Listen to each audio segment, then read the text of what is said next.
Hey guys, did President Eisenhower make an agreement with extraterrestrials? Well, my guest tonight, Paul Blake Smith, seems to think so. And we're going to be talking about it. See you in about 5 minutes.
Grab your popcorn and snacks.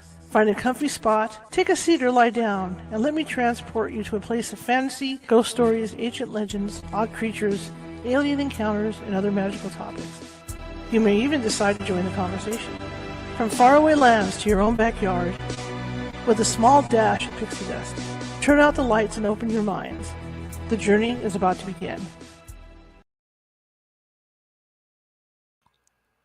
Good evening, everybody. How's everybody doing? I hope you said good, because I'm doing good.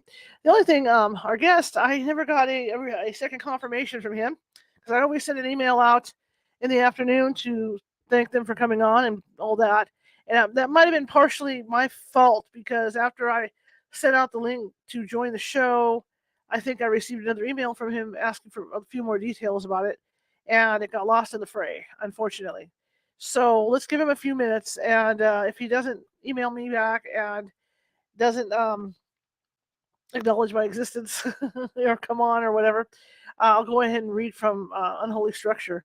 But this is totally my fault, I think, because I get so many emails from people that sometimes it gets lost in the fray, and I think this one got buried. So yeah, so I'll try to get him back on. I'll apologize all over myself, but let's wait a few minutes, okay? Anyway, my name is Charlotte. I'm going to be your host for the next hour. I'm also the owner of the California Haunts Paranormal Investigation Team based out of Sacramento, California. We are 45 strong up and down the state, which means if you think you have a paranormal issue, we can get to you. I'm going to turn this up a little bit. If I read, I like to turn it up. And if we can't get to you right away, it's a big state, right? If we can't get to you right away, we have mediums on staff who can call you and consult that way as well. Okay? All right. Welcome to the show. Again, my name is Charlotte.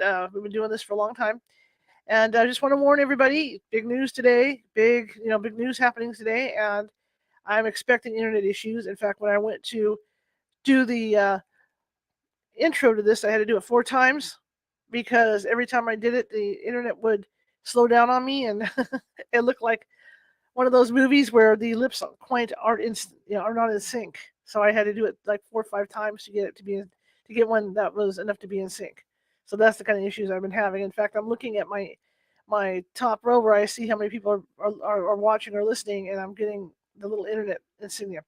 I do have an internet expander. I haven't hooked it up to this system yet because I ended up getting a new. I'm upgrading my internet, so I haven't upgraded my expander up to my latest system. So I'm going to be doing that because this is driving me insane. Anyhow, we'll give them a few more minutes, okay? I'd like to talk to I'll tell you guys about a few things that we're up to.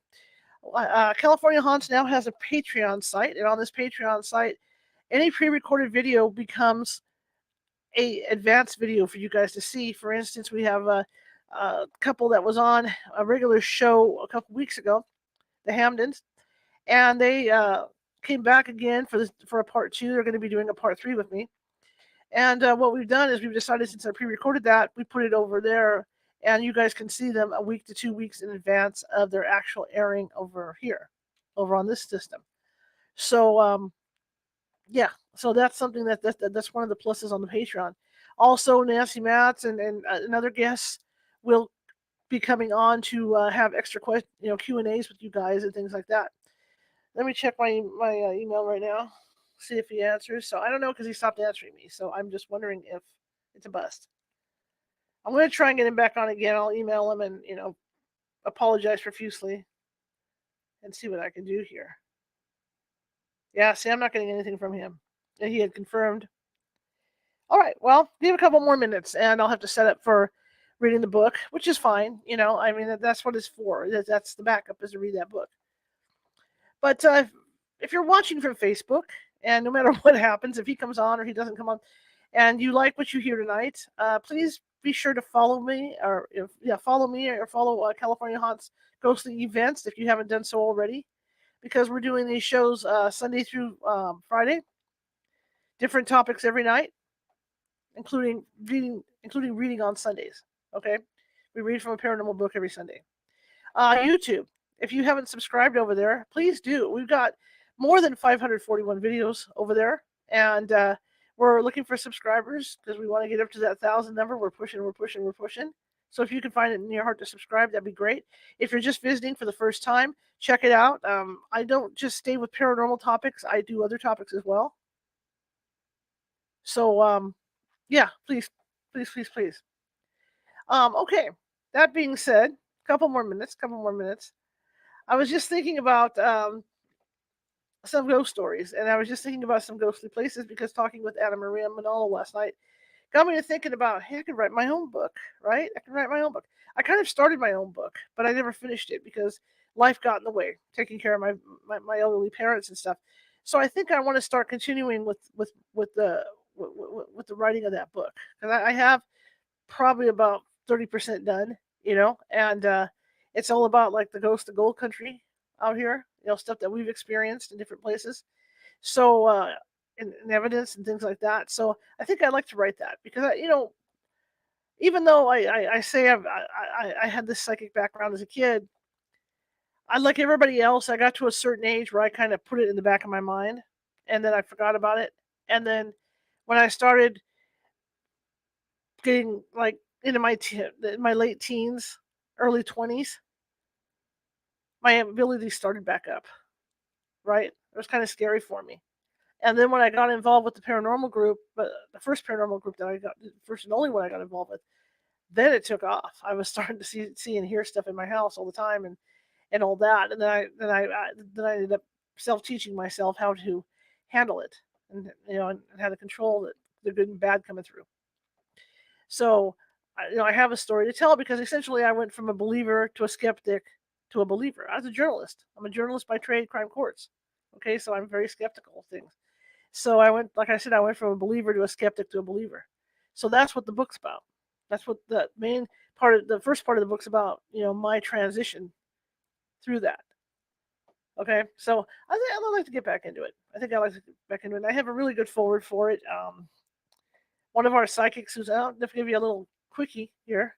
One of our psychics who's on our team, who's one of our remote psychics, she is a nurse by trade, and because our website and everywhere else, because she was also with that other team, her name was out there as as a psychic hunting ghosts, and she had gone to apply for a job in the nursing field, and she got hired, and then she overheard some people talking, and walked and asked them what they were saying because she knew they were talking about her, and one of the nurses, the head nurses or whatever they call them, looked at her and said, we almost didn't hire you because of your background, because of what you do. And I think that's something that it, it's lightened up now over the years, ghost hunting. But back then, maybe 15, 20 years ago, when people were just starting this fad to go out and ghost hunt, because it became a fad. Ghost hunters came on TV. We had our TV show at about the same time. It was like a fad back then. Then Ghost Adventures came out. Ghost hunters were not looked upon highly, right? Especially psychics. So, I mean, this has evolved over 20, 25 years. So I think that's a very poignant statement to make to open my book up with. And that's what I opened it up with, was that statement about you don't realize that we're just normal people too, out doing this stuff. We're normal people that have had experiences in our lives, and we want to help others as much as we can. We're out doing this stuff. All right, let me check my email real quick. So I'll email him. It's just strange I didn't get a response today. So maybe something came up with him. So I'll email him and throw out some more dates and see if I can get him back, because I was really, really into this thing with Eisenhower. Really. If you guys ever saw American Horror Story, when they had the alien invasion on there, they talk about this. What if Eisenhower had come to some kind of an agreement with the aliens? Right? So I was really looking forward to tonight. So not only are you disappointed, I'm disappointed as well. Okay, so let me call up my Kindle on here, and we'll continue with this book. It's already me being a ghost hunter for as long as I have and reading this book. It's already rung alarm bells in my head with the stuff that's happening. They're only overnight. They're there overnight one night, and the alarm bells in my head are going off with some of the stuff that happened while they were there. And if you'd like, maybe after I read this after I read the next few chapters, we could stop and before I sign off tonight, we can talk about that a little bit, because my experience in doing this all these years, just boom, boom, boom. Like for instance, on the overnighter, when he heard his wife's voice speaking to him or talking in the house, in the mansion, That's when the alarms go off, when there's a ghost or a dark presence that mimics somebody. That sets alarms off for me. That kind of thing. People get scratched. That's definitely something that sets the alarms off. Things like that. Red eyes glaring at you through windows, right? Like Amityville. But that sets alarms off in my head right away. So there's things that are going on already with this. And this is a true story, guys. This is based on a true story that Anna Maria got from this ghost hunting team. They're not allowed to use the name of the place or anything like that, but it's based on a true story. So yeah, I mean, I could say, one time or another, my team or I have experienced things like they're experiencing, but it never happens all in one place. That's the thing with ghost hunting. And if it does happen all in one place, then it's time to call out clergy.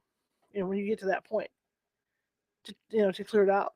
But yeah, so I'm connecting with this gentleman that's running this ghost team already, and his wife, and what they're going through, and seeing the apparition and seeing the apparition at the hospital. That's probably connected to this mansion that they're at, because that happened to me when my psychic ability started to come back. When I was with the other team, I was seeing the apparitions of the ghosts we were supposed to go look for that weekend. I'd see them over my shoulder. I'd see it. They'd be in the bathroom with me. I'd go to dinner. I'd see them at the restaurant. Things like that. That was always right before the investigation. So a lot of this hit home. All right. Well, it looks like it's not going to happen tonight. I'm going to try and get a hold of him again and tell him we got our wires crossed or something. But I think it was totally on me this time. So I feel real bad about that. Okay. And maybe he was gun shy. Maybe he wanted to do a phone in or something. I don't know. But I'm going to blame myself on this one. So I'm going to try and get him back. I'll send him an email tonight. All right. In the meantime, let me get my Kindle going here. So give me a minute. Yeah, if you guys really want to help me out, I need more memory on my tablet, or a new tablet, because I cannot. Here we go. I cannot use my Kindle. So yeah. And until I get my contacts, I can't read the book yet. So once I get my contacts, I'll be able to read the book. Okay, let me get in here, and I'm gonna go grab Kindle and see if I have it going in here. Hang on 1 second. Just give me a minute. There we go.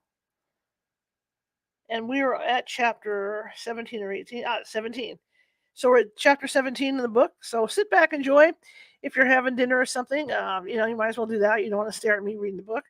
I have one listener that carries me around and does her laundry. I end up in her basement and all this stuff. And yeah, so just kind of hang out or turn the lights down low, put your feet up on the couch, lay back down, and let's tell some ghost stories. And bear in mind that these, I'm going to say allegedly, because I wasn't on site, so I don't know.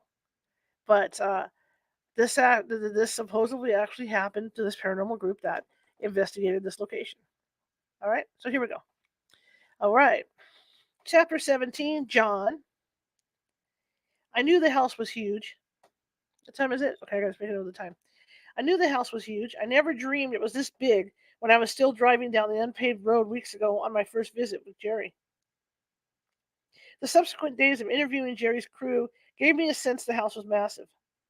The road, like the house, was worn from disuse until construction crews descended on the vicinity and the house itself.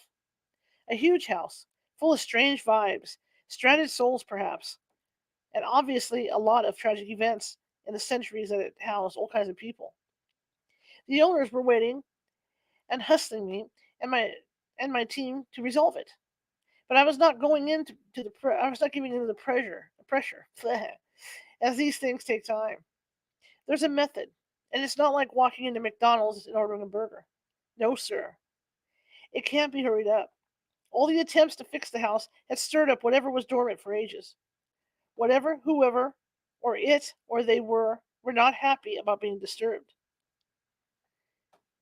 So we saw a lot of things, and felt a lot. And I just hoped the equipment recorded it. As I sat next to Scott, it bothered me that Sally was silent in the van, which could only mean two things. One, she was a rookie and perhaps wasn't watching all the monitors, so she wasn't alarmed and didn't call. Or two, she saw it all and didn't realize what to make of the stuff. Disbelief. I'd have to check it with her personally when we finally got a moment together. Then I had to tell her something or someone had been mimicking her voice, and a whistle only she and I knew. I myself needed a bathroom break after talking to Larry, who finally moved back to the attic where he was stationed. Larry was well meaning and quick to learn, but something must have unhinged him up there. I didn't think he was following it, he was running from it. As I proceeded to the bathroom, I came out the first door on the right, and the shadow figure was looking in the window beside the door on the far left. It was like 2 a.m., and my thermos of coffee had run through me. I'm, I made it creak on the boards, as the wood there was also pretty old, and the thing turned and looked in my direction. It had no facial features, just all black like smoke going into itself. It went through the it went through the railing to the ground and disappeared. That truly scared me. After the woman who mimicked Sally's voice, then the mist, and the thing that Larry said he saw. I wrestled with the loose knob of the bathroom door, and finally it opened. It reeked something fierce, so I concluded one of the guys had used it recently, probably as scared as me. It was a beautiful bathroom, all, all tile all around, and wallpapered like the olden days. But as I zipped up, the smell came back with a vengeance, and I knew it wasn't just regular toilet smells. I whistled a tune that I knew from childhood that only Sally knew I did. I think I was trying to comfort myself and feel more secure at that very moment. Excuse me 1 second. It didn't work.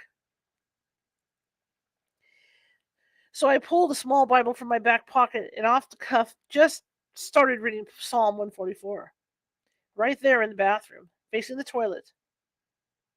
You know, the one that reads, "Praise be the Lord, my rock, who trains my hands for war, my fingers for battle. He is my stronghold." That one. Before I could even finish, the smell became so overpowering, I felt it was so strong that I was gagging.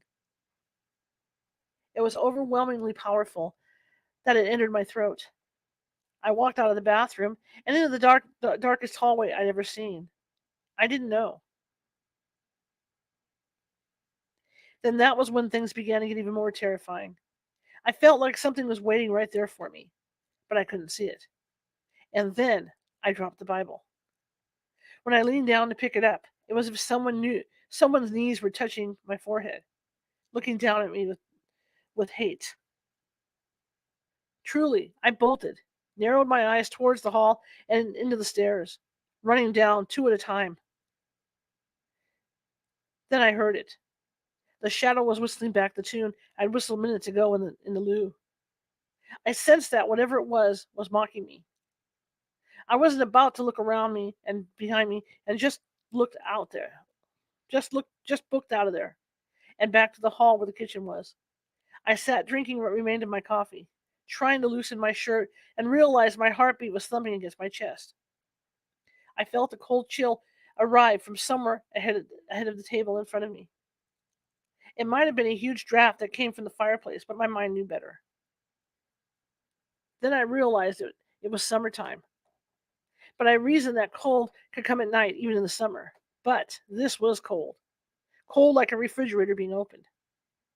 As Scott drilled the van, I shifted my thoughts to getting home and calling Roxanne to see how her night was at her aunt's. Then I realized it was only 5:50, barely 6. She'd still be sound asleep. So my sister and brother-in-law would be, as my sister and brother-in-law would be. I turned on the radio to hear something normal, like a drink of civilization. As being in that mausoleum-like house made me feel like I was trapped in an earlier time, a bad time. Ah, okay, I got lost. A truck drove past us. It was the electrician, Brent something. Then I saw the attic dude driving an old Ford pickup, the tail billowing smoke. He needed oil or something. Saturday's crew trying to make a day of work before the sun went down, and creepies took over. The small window behind me slid open. It was Ryan. "When do you want to check out all the vids and EVPs? Same normal time, or do we want to wait till Monday after? Let's eat first this time and see what we caught." before we head back tonight. Sounds good to me. Guys? Yep, Larry said from the back. Okay, Scott said. I can make breakfast for the crew, Sally offered. I looked at the rear view and turned to look through the small window. Nah, you just did your first overnight. Rest and sleep. You'll need that tonight. Nothing happened, right? Sally grinned, or queried. No one replied. John's brows frowned. Chapter 18. Saturday, 9:30 a.m. Brent watched the skinny but muscular guy dash out of his old Ford pickup like he forgot something. He reminded him of some washed-up actor still in his 30s, but somehow outdated. Or was it someone, a 50s icon with clothes updated? The man looked and appeared rugged and suave when he'd exited earlier that morning. A swagger in him that was definitely arrogant, swinging his keys like a weapon. Now, as he watched him, he seemed exhausted, even scared. In retrospect, when Brent had passed the investigator's van, the Harrisburg ghost hunting team led by John Curley, the driver had also appeared about as exhausted and scared as a cocky guy. And that was just from a distance at 30 miles an hour. Brent felt better. After his memorable encounter with the dogman or wolfman or whatever it was, he needed to know others were also wary and terrified. Earlier that day, Brent saw Trevor from the corner of his eye as he busied himself digging the trench that led to the dusty paved road in disrepair. After 2 hours, he finally found the connecting electric cable, which was way past the cemetery and in a cement tunnel of sorts he hadn't seen used in ages.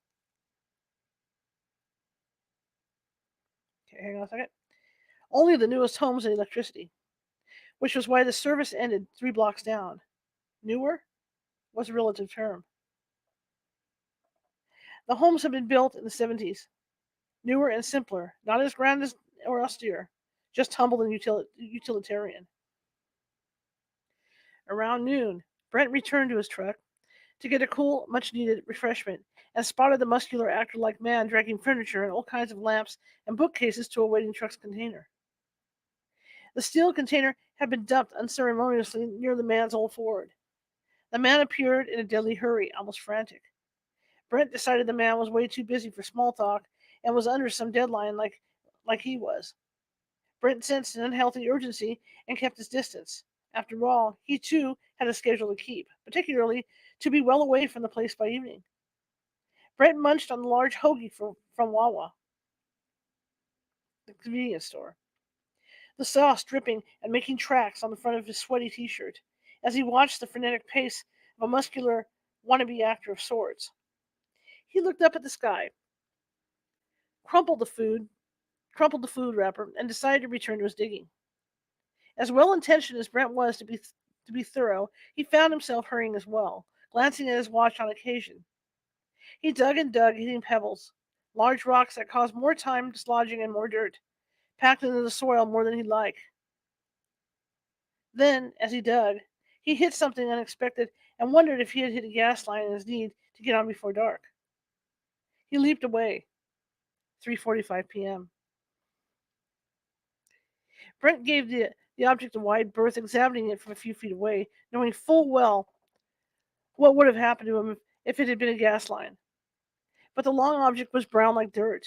He wanted to have all his body parts intact and live to see his grandchildren, not to mention the configuration that might snake into one of the homes nearby.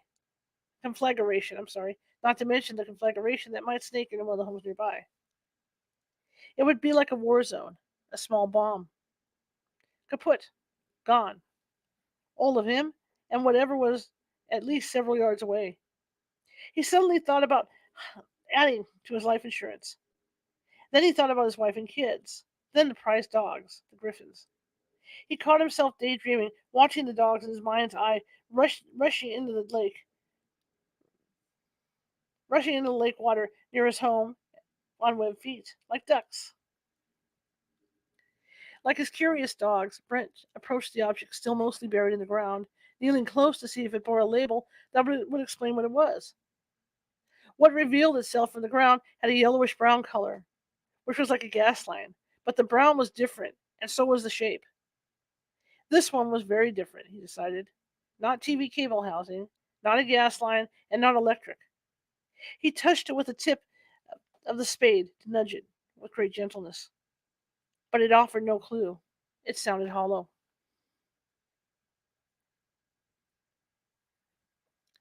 He surveyed the sky and figured, with the sun way past the horizon and the heat of the day past its height, he had only a few hours before twilight. He looked down at his watch again in stunned silence as he realized it was almost 5 in the afternoon. He turned to his truck, deciding what to do next. The object, whatever it was, would demand that he snake his trench another foot or two, at least to avoid it. It appeared long. Brent decided if it wasn't too deep, he would remove it, and that would take him less time to dig the trench and make it as straight as possible. Brent straightened, dusted his pants, and dropped the shovel, determined to pull out the object. He strode to his truck as he saw the other man wave at him quickly and enter his truck. He appeared to be leaving for the day. He looked down at his watch again and was perplexed. It was 7:20 p.m. Great. He was about to be alone and on his own. Above him, the sky had taken on an ominous turn, as if he'd been asleep and just awakened. What happened to the time? He pondered. What happened to the time? He pondered whether he should wait until the next day, a Sunday, to continue. Then he realized that putting off would mean he might be alone all day, as hardly anyone works Sundays in construction. And for some reason, the road appeared uninhabited. Birds occasionally chirped from the trees, but Brent noticed for the first time that there were hardly any. He also noted that there was some really deep vegetation and deep woods near the cemetery where he'd first seen the pair of eyes that night. Why wouldn't there be more birds there? Wasn't it a natural habitat for birds to be in thick woods? Foxes, deer, the pesky squirrels, where were they? Brent approached his truck and opened the back and proceeded to disengage another shovel and a pickaxe. This should do the trick, he thought. He'd just dislodge whatever it was and then dig just a bit farther towards the house. The farther he got from the cemetery, the closer he got to being done. Forget the orbs and whatever that light was from the house. It was just orbs, a trick of the light, like the trick being played on this area, like the trick being played on the sense of time. Chapter 19. Saturday, 6 p.m. Sally watched as her husband and Ryan powered up the monitors and the EVP equipment. In 3 more hours, they would be returning to the mansion and repeating what they had done earlier that morning. This time, it would be a different set of rooms to collect evidence based on accounts from 4 other men on the construction crew. She felt herself wanting to join them more on these trips, but also hoped, for John's sake, that they captured convincing footage and sounds. An internal pressure crept on her husband's demeanor, which revealed itself in his eyes. Only Sally could see that. It lent an aura of urgency to his movements as he feigned exuberance in an effort to cajole his crew to remain vigilant. She had not met any of the current owners of the mansion, but knew from conversations among the team members that they wanted resolution fast. Every day that the mansion sat empty was money out the window. For the owners, it was a sizable monetary investment, but for John and his team, it was a portal from which unquiet spirits remained earthbound, seeking justice. So far, that's what the team had experienced that first night. The team's experiences would have been enough for a family to understand and allow for resolution, which would take time and patience. But they were dealing with a corporation, a partnership. From what Sally could glean from conversations, Sally understood the pressure they were all under to refer the owners to the appropriate clergy or whoever would be the next step. But would the owners do that with mostly collaborative evidence? Without videos and EVPs clear as a bell, it would just be what they experienced with their eyes and ears, which the owners were too conservative to believe. Scott and Larry were drinking coffee from a generous pot she had made after they returned from early dinner. The two appeared fresh after crashing to catch some sleep in their own homes. Sally had a restless slumber, seeing in her mind's eye the recurring figure of the man whose face was obscured by the kitchen pots. an apparition minutes before they ended their vigil. Ryan and Larry obviously saw it too. She also wondered if perhaps it was the same specter she'd seen standing over Mrs. Wells as she was being resuscitated. Perhaps the videos would reveal differently, as she didn't like the idea that they were being followed from one side to the next. She stiffened from her chair at the head of the table, expecting specter upon specter to appear on one of the monitors. The monitors came to life on the large dining table, Ryan and John adjusting knobs for all to view as the rest moved their chairs closer to the two men. Sally, sorry. Sally took her mug of coffee and pulled her chair by her husband's elbow. He turned to her warmly and smiled, a tinge of stress furrowing his brow. On each screen, the date and time of the recording was marked on the lower right-hand side. To expedite matters, without missing anything that might be crucial, they decided they would look at one screen at a time, in pairs of two, for collaboration. Ryan moved, for collaboration.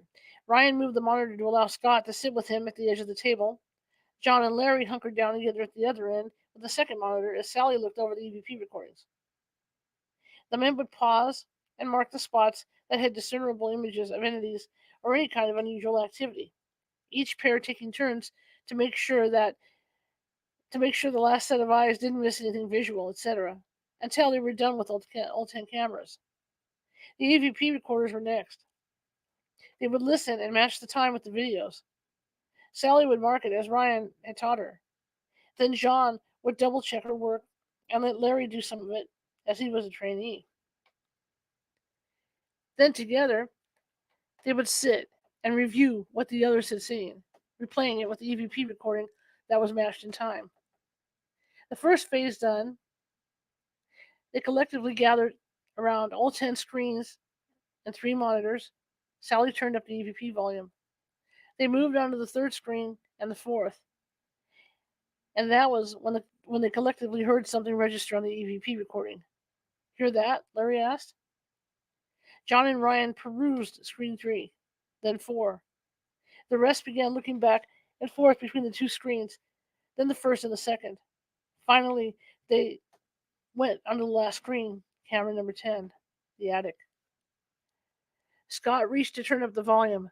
Tick, tick, tick, tick, tick, tick. All eyes glued to screen 10. Sally held her breath. Oh crap, Scott said.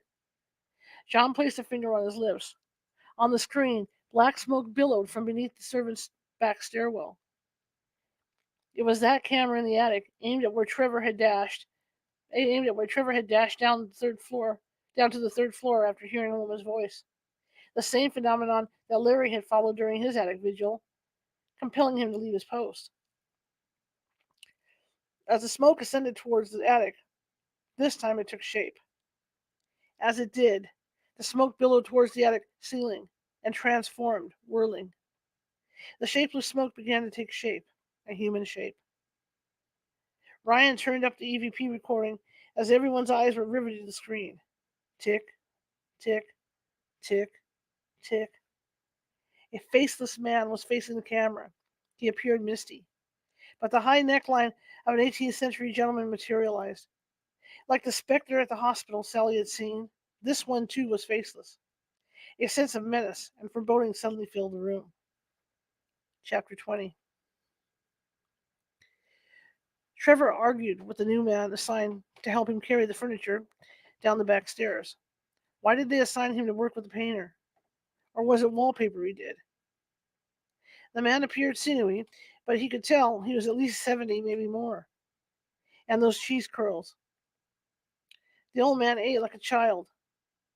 They had sat down for a half hour to eat lunch, and the man had consumed M&Ms and a huge bag of Cheetos and a 7-Eleven Slurpee with blue food coloring. What the heck? With a diet like that, I'd be dead by 60, Trevor thought. The man was taking his time. We gotta get a move on, Trevor prodded. Yeah, I know, Ed replied, still munching and looking around the attic as if he were on a picnic.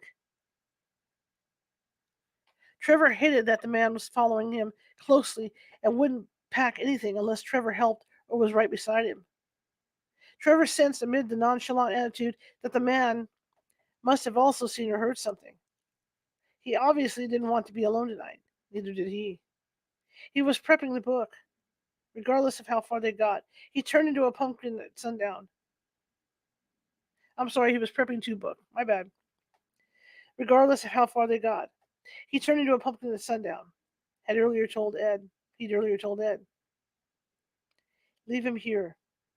This pain in the butt. He watched the man eat, reluctant to pull at the furniture at the other end of the attic alone. Trevor stared at his watch at the time, and lo and behold, it was already close to 5 p.m. The lamps began flickering, the generator sputtering as the gas was low. Trevor remembered how he had been told by Jerry to check the gas and refill it, and he had handed him a gas can. The can was sitting outside. The can was sitting outside the side of the house. Crap, Trevor said under his breath. What now?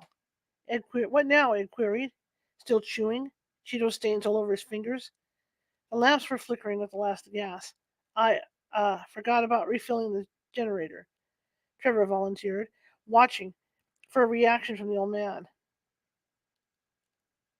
You crazy? Done. It stood from an old chair. It stood up from an old chair and drank down the last of his blue slushy. He burped loudly. Trevor stared back in disgust. Time ticked by. Trevor waited, staring idly at his cell phone. Towards twilight, the man began showing signs of fatigue, his age belying his sinewy look. Ed refused to move another piece of furniture down the steps and into the steel container awaiting them at the front. And they still had several, though the boxes of odds and ends were now loaded. The house statue he had craved to own was now hidden in the bed of his truck, covered with a tarp. I hate to break it to you, man, but we gotta get the crap out by Monday. Trevor prodded again. It's more overtime, you know, Ed winked. You can stay by yourself. I'm out of this Durango. Ed looked down at his paint-stained watch and remarked in shock, It's 8. Then the lamps gave out. Chapter 21. Brent pulled the object out of the ground, finally freeing it from the compacted soil. Dust covered the object, and a stringy, sinewy substance clung to one end. It was a dog's femur. Brent relaxed his shoulders, exhaling and glancing at the nearby cemetery in the distance. Obscured by the 4-foot wall, it looked less menacing despite his encounter a few nights ago. He sighed now that he realized it was a dog's ghost that he must have seen, as he just dug up part of the bones where the dog meant his or her end. He dusted off the debris clinging from it, and he studied the large dog bone end to end and pulled at it, the stringy mass on one end. You, my friend, have finally been found. He turned. I'm sorry, my eyes are dry. There we go. He turned the femur in his hands as he examined it, scratching his head. A mastiff from the size of it. It would look good hanging over the bar in the basement. He heard a door slam behind him. It was the muscular guy who looked like he was stranded in the 50s. He had not left, contrary to what Brent had surmised earlier. Good, Brent thought, surprised he didn't want to be alone. The man was carrying a sofa wrapped in plastic, trudging toward the container that was now filled like a mover's truck. The other end was carried by an older man, shorter but still sinewy. The older man was breathless, it appeared. Both appeared frantic, harried, and appeared annoyed with each other. They practically threw the sofa into the container, throwing the steel. Okay, okay. They practically threw the sofa in the container, thrumming the steel as the piece of furniture landed roughly on the side. Be careful, Ed yelled. What do you care, guy? I ain't paying for broken antiques, you know? I don't care. I ain't staying 1 second more. Trevor entered the container and pulled at the sofa while Ed pushed on his end. Brett watched, then looked at his watch. 9:15 p.m. Crap. Brent placed the animal's femur in his armpit, grabbed his tools, and made for the truck, opening it. He threw the tools in, making a noise as they landed next to the other tools of his trade. Dang it. I'm gonna kill this Mike yet, guys. He reached for a blanket and wrapped the femur like a baby, slipping it near the door. He watched the two men look on, and he waved, stepping on the gas. Ahead, he looked at the narrow, unpaved road lined with cypresses. He glanced in the rearview mirror in time to see a pair of red orbs sailing around the two men, who appeared oblivious, caught in the midst of bickering. Both ran back inside the house, which was now pitch dark. The orbs slipped alongside the men as they entered the front door. Spooky. Chapter 22.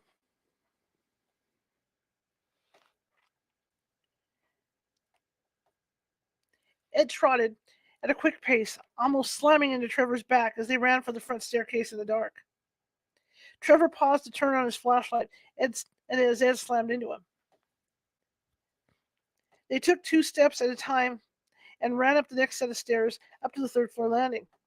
Trevor paused, looked around, the beam of his flashlight showing the carpeted hall. He appeared lost. What the crap are you looking for? Trevor darted a look at Ed. We left the 2 chases here, remember? You mean the chairs that match the sofa we just... Yeah, the striped red, and where are they? You're on the wrong side of the house, bud. Lead the way. It's towards the back stairs. Ed grabbed a flashlight and strode quickly down the hall past the bedrooms on either side. As he walked, he passed the bedroom that had the canopy bed and the sounds of scratching he had earlier heard encountering on a weekend alone. He paused at the door, fighting something that wanted him, for some reason, to re-enter the room that had made him flee. An odd heaviness in his feet bore down on him. What's up? Ed touched his chest. He felt his heart flutter and his head swam. Nothing. He stepped forward, almost tripping on something that was pulling him in another direction, and reached for the stairs leading back up to the attic. The feeling was worse there. He felt lightheaded. You go first, Trevor. You coming? I'm going to need your help with the chairs. Sulfur. A strong scent of sulfur assailed them as they reached the top, something heavy pressing on their chests. Trevor surveyed the area with his flashlight, moving it to and fro. No chase. Give me it. Ed grabbed the sole flashlight and began panning the room. It was almost empty, save for the stained tub that Trevor had been avoiding. Ed unwittingly focused on the tub, which was gleaming white all the way to the bottom. Ed heard Trevor's intake of breath as he followed Ed's line of sight. Where'd they go? Ed asked. I'm pretty sure I put them by here. Trevor walked over to a couple of boxes. You smoking? I don't smoke. I smell matches being lit. Okay, I smell matches being lit. Let's go. Trevor grabbed the flashlight and panned the area again and saw the swing of a lavender skirt. He moved the flashlight back to the spot. Did you see that? Trevor asked. The scent of sulfur was overpowering. The men looked at each other. It's not here. Let's get the heck out of here. Let's get the heck down. Sorry, Trevor prompted. I'm with you. Give me the flashlight. Ed grabbed the flashlight and descended. They reached the bottom step, back on 3rd. The lavender skirt swung, frilled, at the periphery of Ed's vision.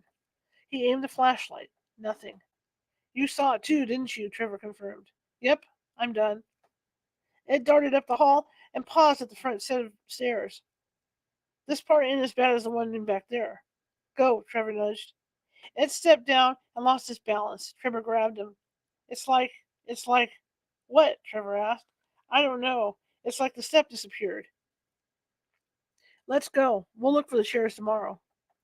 The men dashed, almost abreast of each other, vying to be ahead down the 3 flights. They ran their breath at the 1st floor hall and towards the front doors. Ahead of them, 2 chases stood side by side as if barricading the front door. Ed suddenly stopped, his arm holding on to Trevor, whose eyes were glued to the chases, which had magically reappeared. How the heck did those get down here? Trevor's eyes, like saucers, glanced back. Just grab one. Tick, tick, tick, tick. What the hell? What the hell is that ticking? Trevor asked as he grabbed a chair. How the hell would I know? Just take the stuff to the and looked behind Trevor as he lifted the second chair. Behind Trevor, at the other end of the hall, black smoke was billowing down from the top of the staircase. It looked strange, taking a shape as it billowed toward them. Fire, a woman's voice said. Trevor slowly turned and looked behind him. Fire. Darn, let's go, Ed yelled, hauling the chase over his shoulders and dashing outside. Trevor followed with the other chase, tripping on the door's threshold. The chase flew towards the front step as he fell flat on his face. The sound of a vehicle braking to a halt. Outside, Ed loaded the chase into the waiting container, looking down at Trevor. You stupid. The investigator's van appeared, stopped, and John emerged from the passenger side. Need a hand here? John eyed Ed as he dashed to Trevor, who appeared to have taken a tumble down the front steps. The nasty place is on fire, Trevor said, as he pulled the chase with one hand towards the container. John looked up at the mansion. Chapter 23, Saturday night, seconds before.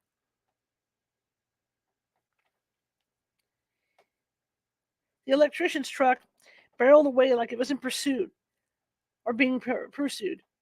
John watched Brent's van like it was on fire. Just ahead, John spotted the mansion and the two men dashing out, one carrying a striped chase. John first thought was that Ed was trying to get away with an antique chase. As the older man disappeared into the large container, another man fell outside the front door face down, the second chase rolling off the porch and onto the ground. They both appeared frantic to get out. Larry stepped on the brake as they watched, finally stopping the van right next to the container in time to see Ed step out. I'm sorry. My eye got dry suddenly. Okay. Larry stepped on the brake as they watched, finally stopping to see the van right next to the container in time to see Ed step out of the container, headed to help Trevor. John stepped out to confront the two men before their mad dash to leave, hoping to get some update. From behind the mansion, the last of the sun's rays were now gone. The approaching night had rolled and nulled the glorious summer sunset.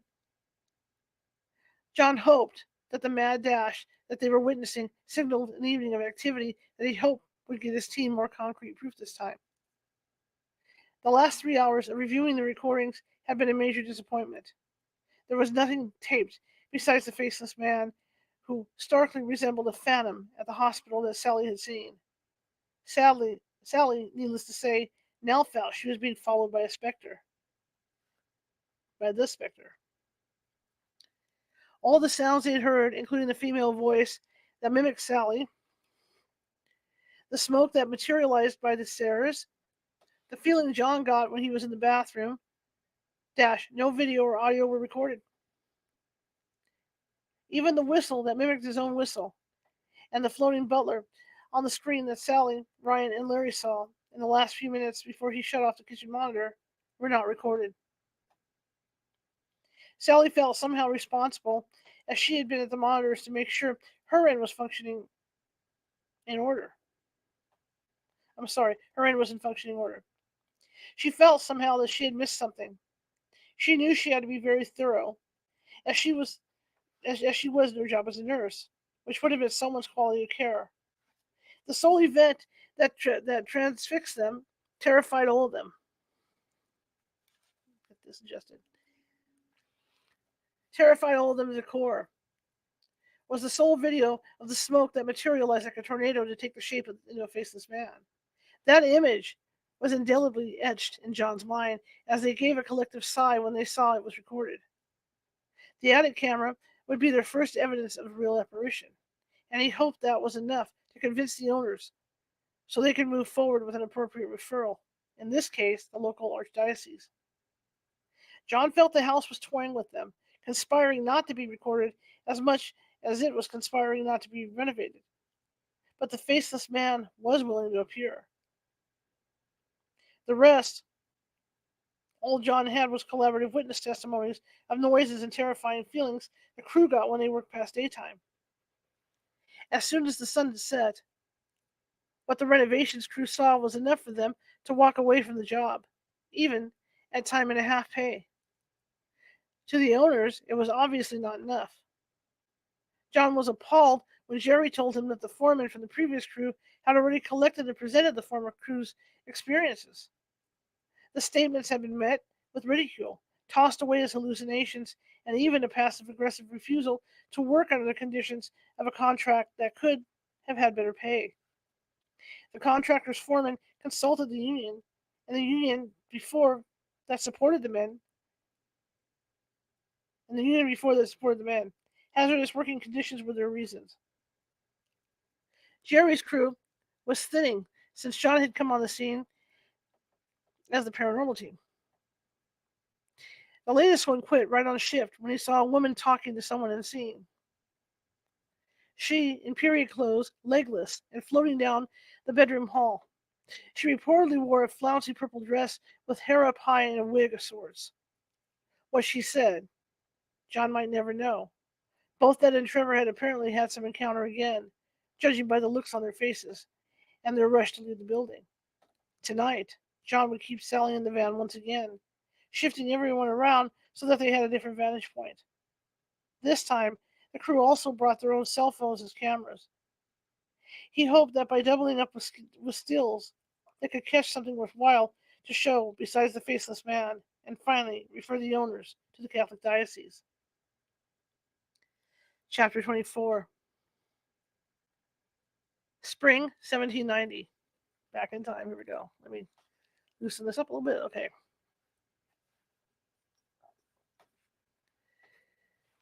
What's going on here? Okay.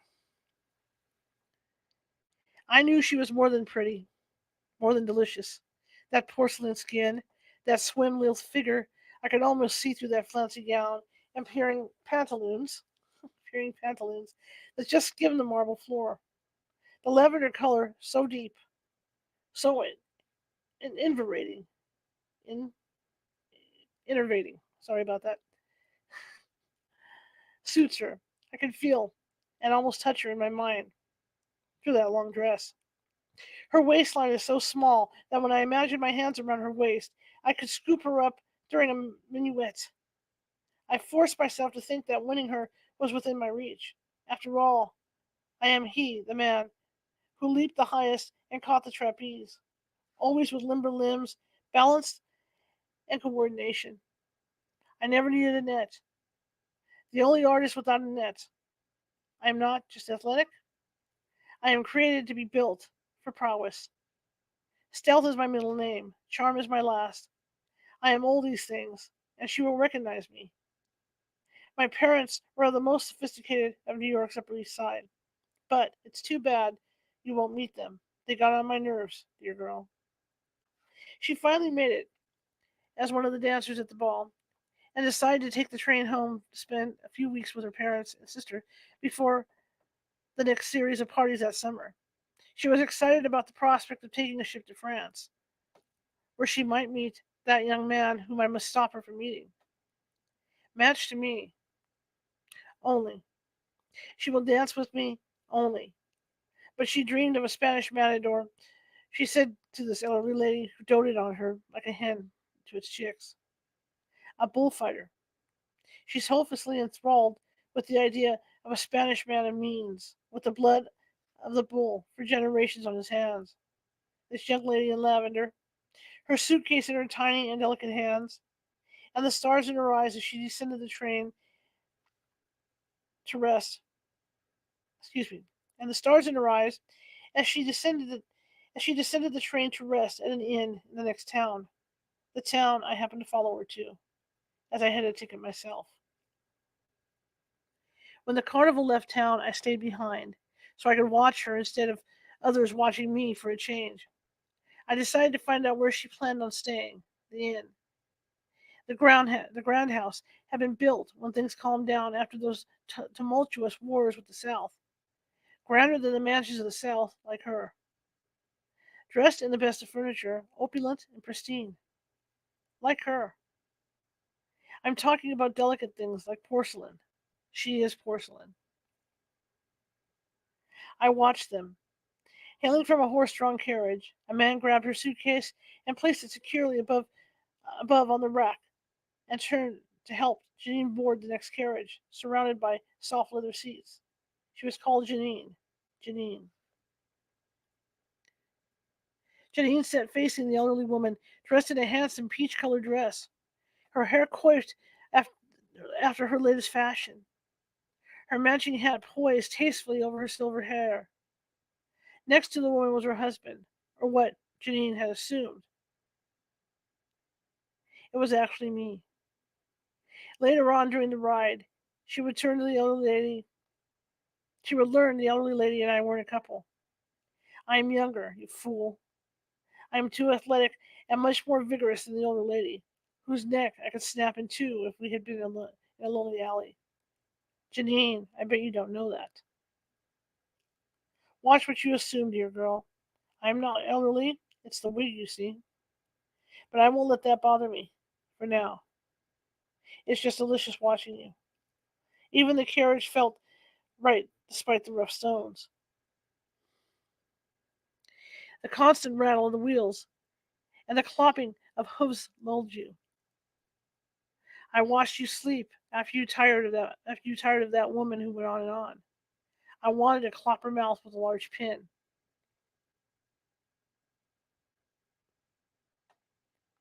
Chapter 25. Brent sat at the edge of the bar, watching a game of pool in progress nearby. He had to stay frosty, as he was expecting the new owner to pick up Blitz, the wire-haired griffin who just turned 6 months old.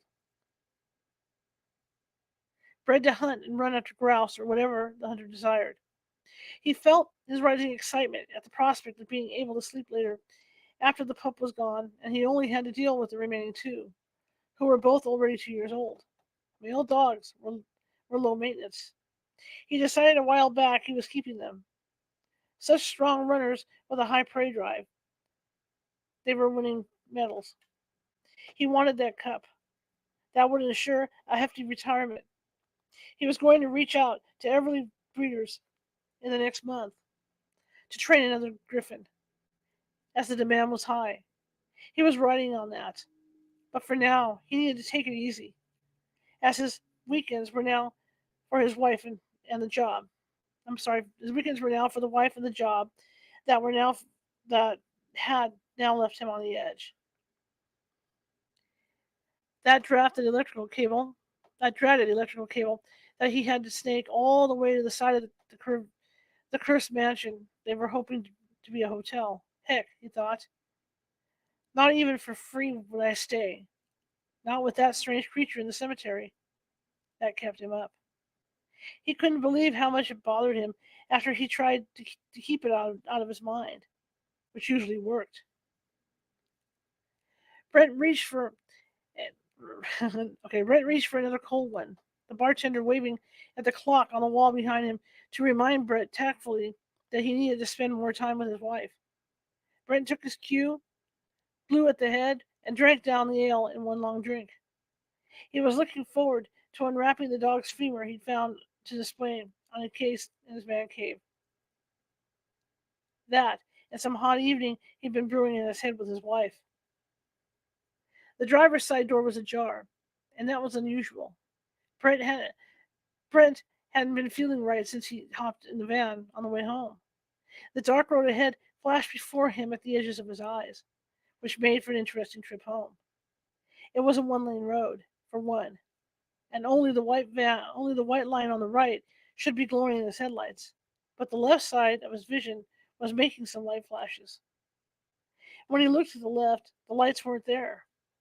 He felt like something was right behind him, breathing in the passenger seat. then somewhere inside the back of the van. Now, on the way home from the bar, Brent surmised he did drink too much, in retrospect, and he shouldn't be driving. His head felt woozy, a feeling he'd had before when he'd stayed up too late with the kids on a Friday night, playing some video game that strained his older eyes. Things had begun flashing like sparkles at the corners of his eyes, even when he first arrived at the bar before drinking the first malt ale. When he stood up to leave the bar, he paused to assess his balance, but his balance was good, he thought. Something else made him feel like he was heading for disaster. Then the feeling of being watched. There was something amiss. Something he had to do, but couldn't quite put his mind to it. Right now, perhaps, he needed the centeredness that sleep brought. That and brushing his teeth would put his mind to whatever it was that was nagging at him. Brent slowed the truck, knowing his father would probably ream him a new one if he even just dented it. The truck was his pride and joy, his other son besides Brent. Then there was the expensive equipment. His mind drifted to his father recovering and sitting in his sister's house. Then it dawned on him that he was drinking as much as his father used to before his kidneys halted and needed cystis to process even the clearest water. That thought just simply rang into Brent's head like a clear morning after a heating winter squall. He turned the truck gracefully, slowly, this time into the driveway, which had one sole lamp to identify his plain stucco house with a huge porch. As he slowed the truck and eased it in onto the driveway, he heard the dogs barking in their special room off the kitchen when they weren't in the kennel. The light in the family room and the family barking and the familiar barking washed over him like a safety blanket, and he sighed. Brent stepped out, grabbed his backpack, and slid open the back door of the van. He reached for the tools he kept safe within the house, and then the blanket that covered the animal femur. All right, guys, that's it. We left off chapter 26 tonight. Pretty good, pretty good, pretty good. Like I said, my eyes get dry, and then I have to reassess what I'm reading. Anyway, I want to thank you guys for joining me tonight. I really appreciate it. Sorry about the guest. Got our wires crossed. I think it's mainly, like I said earlier, I think it's mainly my fault. What happened tonight? Tomorrow night, 6:30 p.m. Be here. Nancy Matz is going to be here, and she's going to be doing some short readings. So have your question ready, right? Check it out tomorrow. So we're going to be doing short readings. So that'll be fun. So 6:30 p.m. Pacific. In the meantime, if you like what you saw, please be sure to hit the like button, hit the thumbs up button, hit the smiley button, whatever you have to hit. Give me some hearts, show me some love. And that goes for all you guys on Facebook and all you guys over on YouTube. So help me out a little bit. And again, if you like what you heard, please be sure to follow if you haven't done so already on Facebook. And please be sure to subscribe over at YouTube. I'd really appreciate it. Really would appreciate it. And I want to thank you guys for coming tonight. And I will definitely see you tomorrow at 6:30 p.m. Pacific. All right? I'm going to cut it short. And I hope you have a great rest of the evening. And let me find my little buttons here. Okay. Ain't easy being blind. All right, here we go. See you tomorrow, guys. Have a good one.